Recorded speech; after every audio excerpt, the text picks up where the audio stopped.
Okay, Salakia, you know what I'm saying? I received a important phone call, but as I was saying, even if they can see the truth, doesn't mean that they're part of the elect and that they're going to be brought in. Edomites can see this truth. There's people all over the world that can see the truth, but that doesn't mean that they believe in it or they accept it. They just see it as a possibility. You know what I'm saying? These people value Esau, Edom's kingdom and his riches and the things that he can offer them more than our lives or the things that the Heavenly Father can offer them. So that's another reason why we will be betrayed by these people continuing on. And some of them shall they cause to be put to death. All right, so some of us are going to be put to death by people we thought loved us or are on our side when really they aren't, man. And you know what?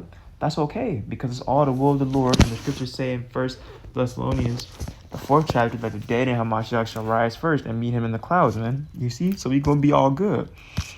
Verse 17, and you shall be hated of all men for my name's sake. Aren't we already? We go out there, we preach the gospel, man, and people hate us, man. They scoff, they scorn, and they mock.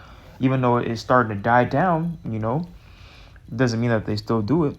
Verse 18, but there shall not an hair of your head perish, right? Ultimately, if you be a part of the elect that's predestined to make it unto the very end and be beamed up, there's not a hair of your head going to perish. We're going to be saved by the skin of our teeth, but not a hair of our head is going to perish.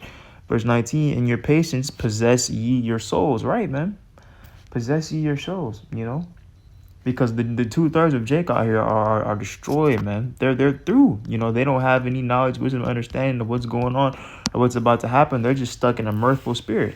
Hosea 4:6, my people are destroyed for a lack of knowledge, right? A lack of knowledge of these scriptures, the Heavenly Father, how he works, his only begotten Son, and what he did for us, and just what they need to be doing in these last days. They lack knowledge.